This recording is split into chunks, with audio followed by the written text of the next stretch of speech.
All right, hello. Welcome to your restorative practice. I'm gonna clip my mic on. That will be helpful. We're gonna today for our restorative practice work with the wrists and ankles and kind of work our way in to the middle of the body.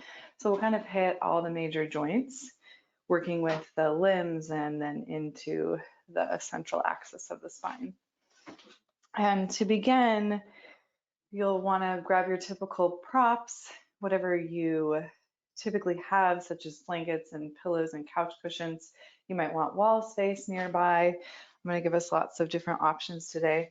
And then if the knees are sensitive at all, so we're going to start on our knees. You might take a blanket underneath the knees to pad. And so I'll turn to the side for just a moment so you can see what I'm doing with my feet.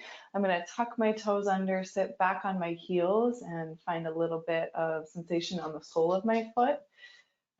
Also works with range of motion in the ankle and the toes themselves. And sometimes this is too much. So it can be a lot to rest the majority of your body weight back on your heels. So you can always shift forward, stand up on the knees, and just get a little stretch by just tucking the toes under without body weight. You can also bring the hands forward to like a tabletop. And then you can kind of play with maybe shifting back and moving forward, and just let the toes, particularly the toes, be the ones that guide your decision-making process in terms of how far you go, how much weight you lean back. And so if you're sitting upright, if the majority of the weight's back in the heels, you can rest the palms on the thighs, roll the shoulders flat back, just like you would in a seated meditation, sitting up here growing tall. We're just going to take a minute, and then we'll come out of it, do a little bit of release, and then we'll come back into it for another minute. So as you're sitting here, or if you're standing on your knees, if you're bringing the weight forward into your hands, can you start to bring your awareness to your breath? Maybe you close your eyes if you like.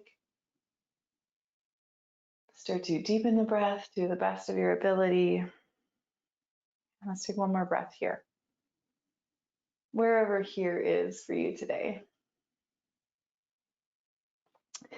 And so if you are not already in tabletop, let's come forward into tabletop. Untuck the toes, just gently tap out the tops of the feet. Maybe you roll out the ankles a few times, a few more taps.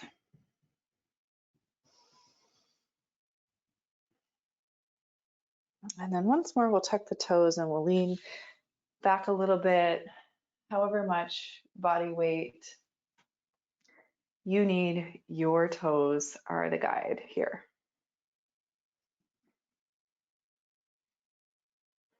And so again, if you're sitting back on your heels, make sure all 10 toes are tucking under and pointing forward towards the knees. Sometimes little toes can be going in the opposite direction, so we want to hit all 10 toes. And then again, at any point in time throughout this minute, even though it's a shorter hold, it can be a lot. Feel free to back out, stand up on the knees, bring the weight forward into the hands. Do your best to breathe deeply into the belly. Maybe you close your eyes. We just have a few more breath cycles here.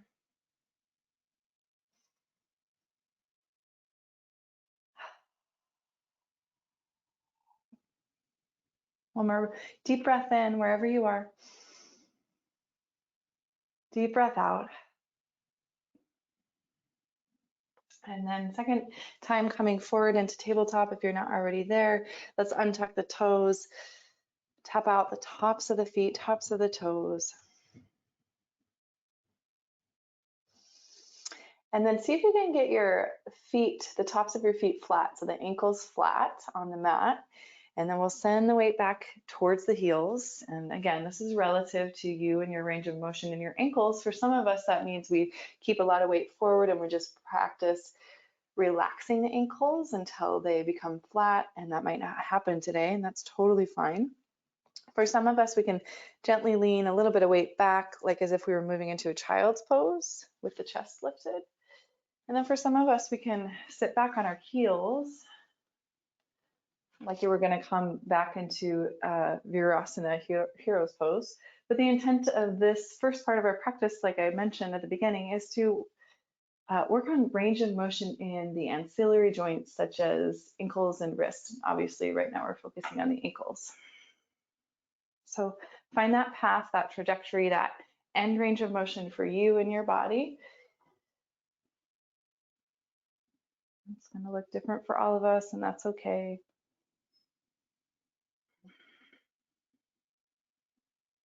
For those of you that have hypermobile ankles, just being mindful that you're not overstretching the joints, but if you're feeling this around the ankle joint itself and there's no sharpshooting pain, you might begin, like I am, to walk your hands back behind the feet, and you can start to press the pelvis forward and up a little bit. So this kind of moves the sensation maybe for you into the quadriceps, the front of the thighs.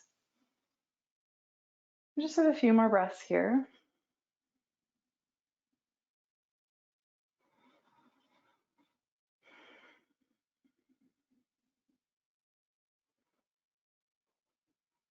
Last 2 deep breaths.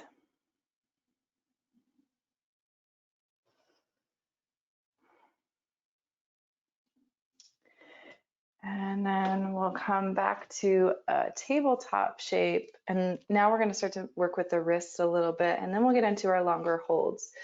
And so with our body in this tabletop shape, I'm going to walk your hands. I'm going to move my blanket out of the way. Walk your hands back towards your knees. So you have a really short tabletop. And then you can start to shift the weight forward into the fingertips. So see how, if you're looking at me, my shoulders are moving beyond my fingertips, and I'm really stretching the back of the forearm and the angle of the wrist. And you can hold that still, or you can just give it a little gentle pulse. Let's take about 3 breaths here. Great thing to do daily for those of us that work on computers or that have the habit of scrolling on our phones or texting often. Let's take one more breath here, and then we'll change the angle of the hands. Okay, so now I invite you to flip the palms up to face the armpits. So basically you're coming to the back of the hand, fingertips pointing towards the knees. This can be a lot. If the range of motion isn't there, just do one hand at a time. Okay, so either one hand at a time or 2 hands together. And basically now you're stretching the front side of the forearm, the back angle of the wrist. And just like our first exploration, you can sink the hips back towards the heels. You can work on increasing that range of motion. You can give it a little pulse back and forth. And it might be that the heel doesn't get all the way flat into the mat, and that's okay. If you're doing one side at a time, go ahead and switch sides.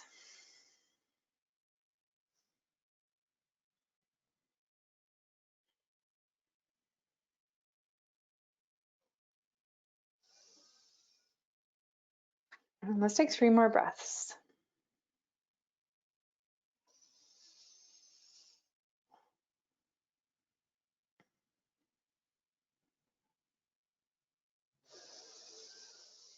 And then we'll reverse out of that. Just take a moment, sit back, however is comfortable to you, and just roll out the wrist and be gentle with that. Get your wrist moving in both directions. And shake it out, side to side, front to back.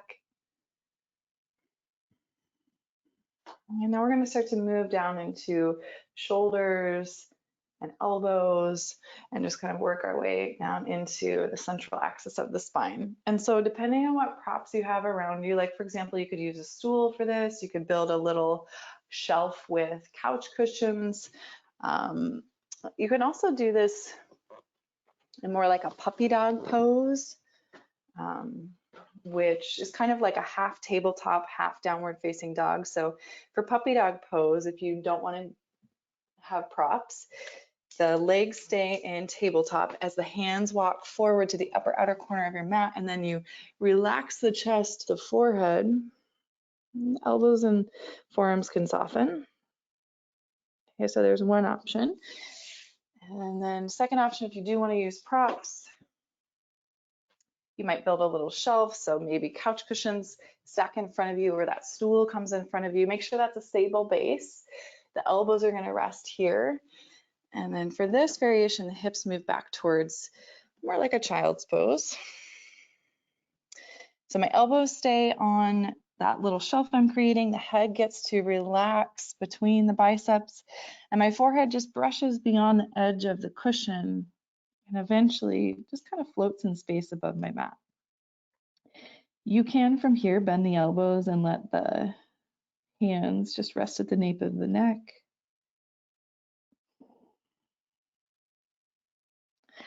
If you're not sure which of those two options to choose, I recommend choosing the one that feels the least effortful. So where can you relax? Breathe deep and just effort less, because this is our restorative day. And again, a minute long hold here. Do your best to breathe deeply into your belly.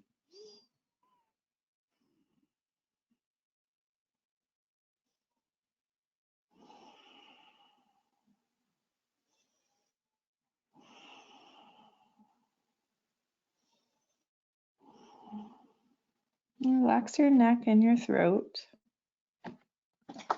Notice if you're holding any tension in your jaw. About 3 more breaths.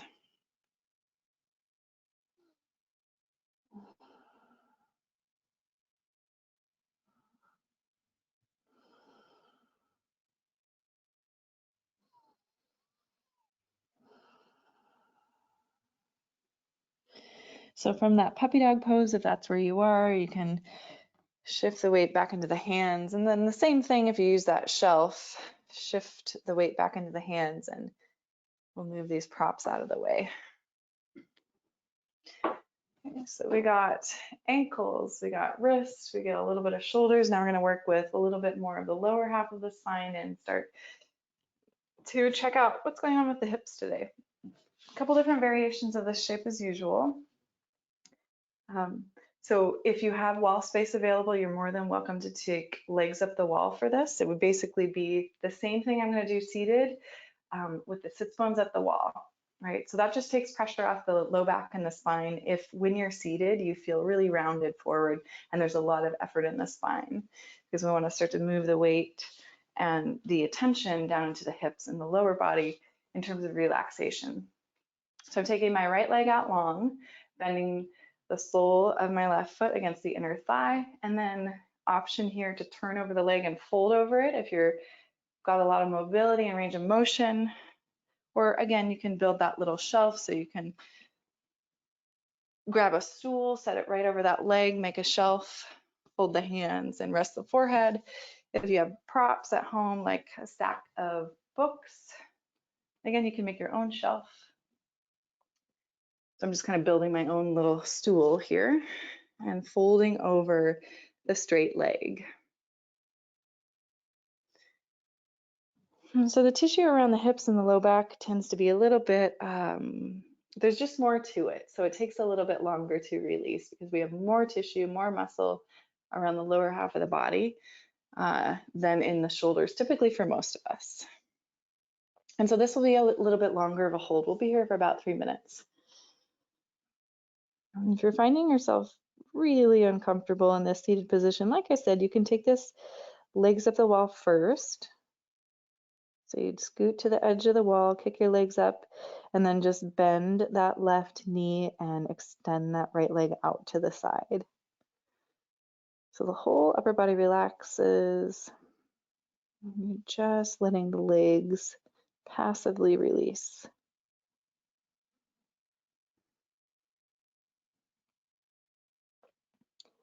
Let the shoulders slide down the back.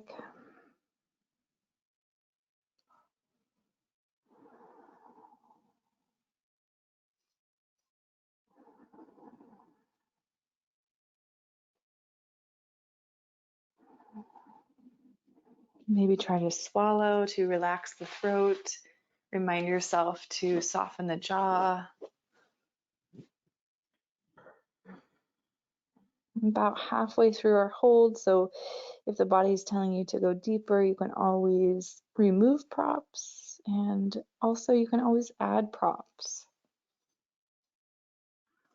It's never too late to make a change.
Take about 2 more deep breaths here.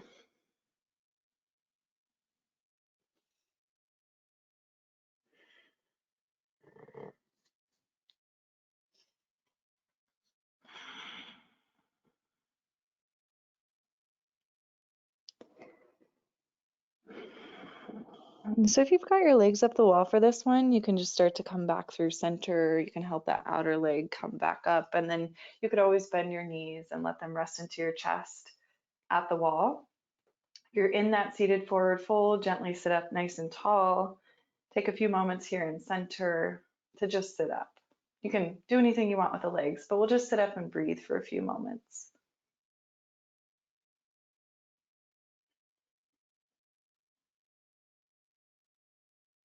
One more breath here. And then we'll start to switch sides. And so the body isn't ever rarely symmetrical. Yes, we're typically seeking balance in yoga practice, but that doesn't mean that it's symmetrical. So keeping that in mind, when you come to your second side, allow for those differences to be true and prop your body appropriately so that you can find that passive release, you effort less. Where can you effort less? Does that mean that you take your seated fold and move it to the wall on this side? Does it mean that you feel a little bit more mobile so you come back to a seated position? So let yourself kind of understand, ask yourself, imagine, what do I need right now? Maybe it's something completely different than I'm offering, and that's okay too. Okay, so if we're seated, we're turning over that straightened out leg, adding a little shelf-like prop, holding the hands and maybe resting the forehead on something. And it doesn't have to reach anything either. And then if you're laying on your back with your legs up the wall, relax those shoulders.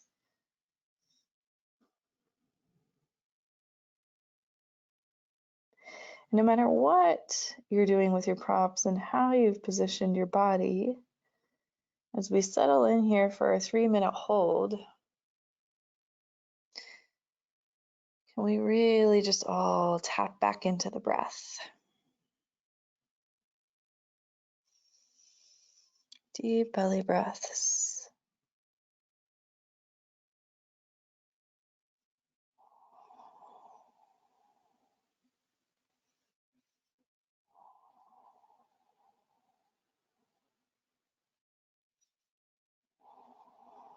And as you do that, as you start to deepen the breath, is there anywhere that you're holding unnecessary tension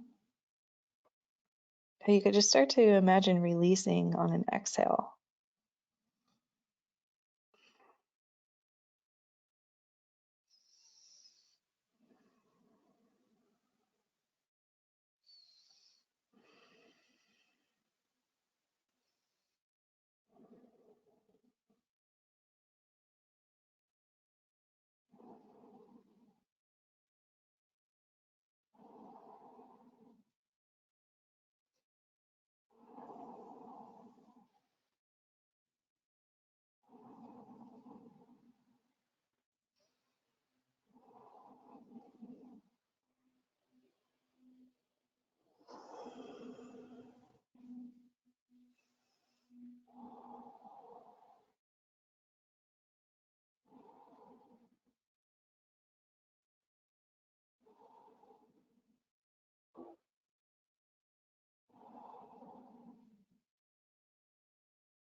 Let's take 2 more breaths here.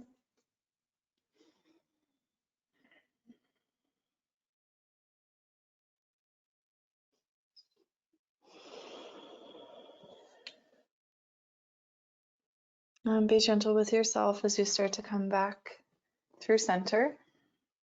And take a moment to either slide the legs down the wall, hug your knees into your chest and pause, or maybe you're just sitting upright and breathing into a nice tall spine.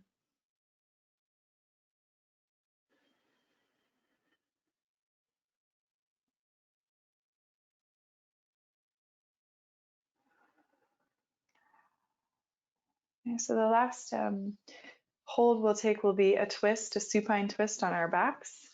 I'm going to give you the option to take figure 4 twist, so figure 4 in your legs. I'll walk us through that. If there's any other variation of a twist that you want to take on your back, please feel free to do that. And then in a figure 4 twist, we'll set up our figure 4 first. So as you lay down to your back, bending the knees, planting the feet, and you might want, if you know your hips are tight, especially like the outer edges of the glutes and the IT band area, you might want a couple of props on the either edge of the side of your mat towards your feet. Let's set up figure 4 on the right side. So right ankle to left knee. Just pause here for a moment, deep breath in. Press your low back down as you breathe out. Low back presses down. And then breathing in, rock to the tip of the tailbone. It's like you're puffing up your belly towards the ceiling. The low back slightly lifts, and just do that a couple more times. And then for the twist variation, that left foot, heel toe it towards the right side of your mat. And you're going to roll to the outer edge of your left leg, keeping your figure 4. Sole of the right foot moves towards the mat, or it plants on a prop that you've got there.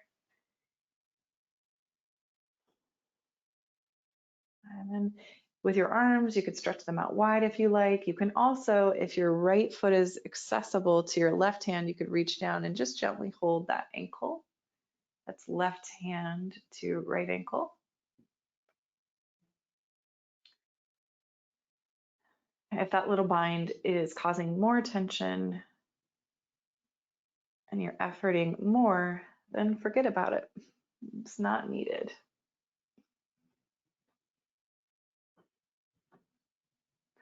We'll take a couple minutes to soften and breathe here. Maybe you're closing the eyes.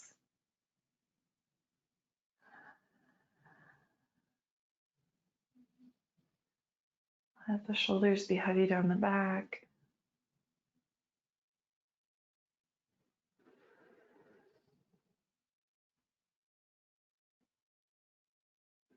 And if there's anywhere in your body that you hold chronic tension, like for me, it's neck and shoulders and jaw,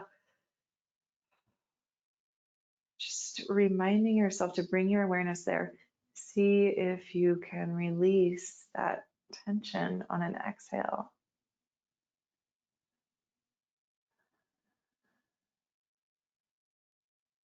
And can it be a gentle reminder to release tension without judgment? Just reminding gently, let it go, let it rest.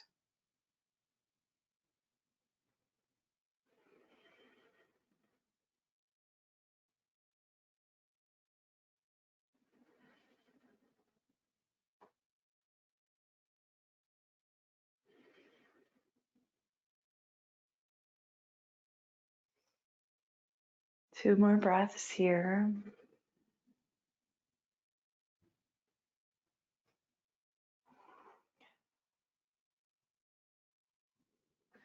And start to come out of your twist. You took that figure 4 twist, release it, both feet on the mat, both knees bent. If you're coming with me for figure 4 twist on the second side, first set up the figure 4 left ankle on top of right knee. Press the low back down into the mat. And then as you're ready to breathe in, tip of the tailbone presses down, belly extends towards the ceiling, so the low back kind of lifts. And just a few times rock that pelvis back and forth in your figure 4.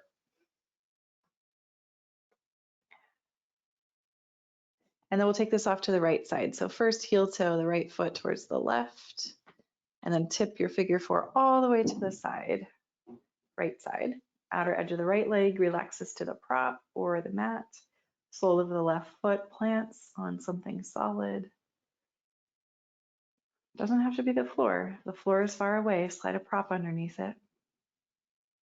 Option to take the right hand to the left ankle if that's easily accessible without a lot of effort. Left arm, you could stretch it out to the side.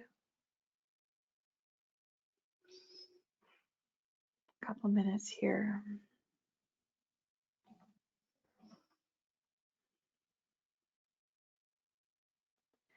Where can you let go a little bit more? Where can you rest? Where are you still gripping? Can you breathe into that space?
About 3 more deep, slow belly breaths on this side.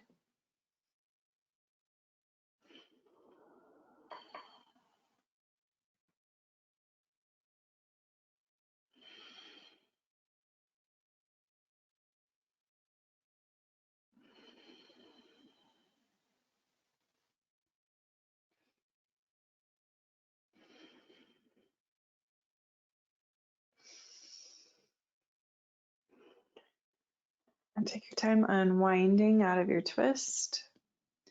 Coming back through center. Uncrossing the ankle if you've had it crossed. Option to hug the knees into the chest. Give yourself a little squeeze, a little rock side to side. Massage that tissue at the low back. Feel free to take it into happy baby if that feels good. Take your time there, but when you're ready for Shavasana, we're going to take a 1-minute Shavasana. Feel free to add any props and or go back to legs at the wall if you like, or even a seated meditation is always welcome. As you settle into your Shavasana, relax your shoulders. See if you can swallow. Empty all the breath out of the lungs. Taking in new air, new oxygen. And letting that go each time you exhale. Breathing in new, letting go of the old.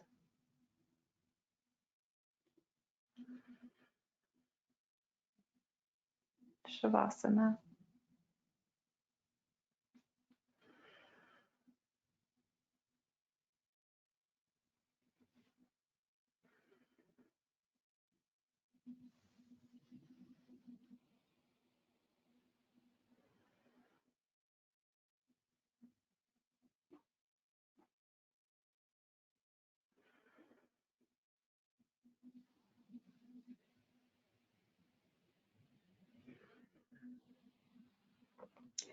Please feel free to stay as long as you like in your Shavasana. You need to move on with your day, start to awaken the body, fingertips, toes, maybe move the head side to side.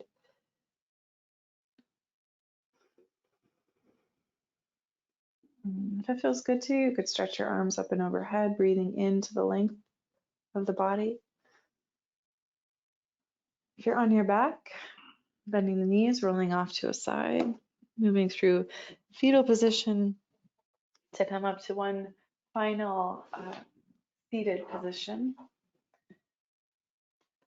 We'll practice our 4-3-7 breath 3 times. So we'll inhale for 4, we'll hold at the top for 3, we'll exhale for 7. You're going to do your own personal count of that. And so I'll just remind us that it's 4-3-7, but I'm not going to count it for you because I want you to find your own rhythm. So sitting up nice and tall, shoulders relaxed, maybe close your eyes. Empty all the air out of your lungs. Begin to breathe in for 4 as you're ready. Without holding tension, pausing at the top for that 3 count. A nice long 7 count exhale when you're ready. Try that twice more.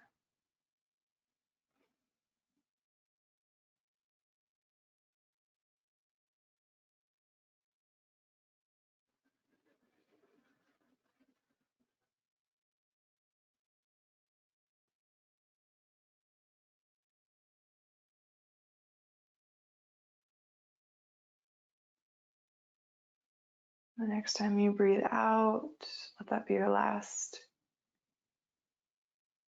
Let the breath return to neutral when you're ready. You might take your hands together at the heart.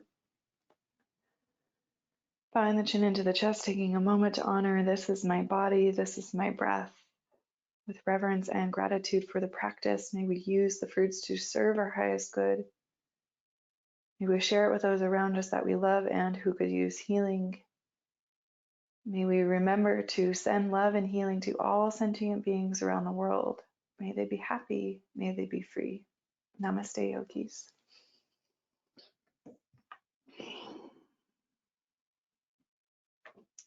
All right, everyone. Back to our regularly scheduled Tuesday, Thursday classes next week. Hope everyone had a good holiday and stay safe. And yeah, let me know if you have any questions. Tessa@tessatobar.com. Bye.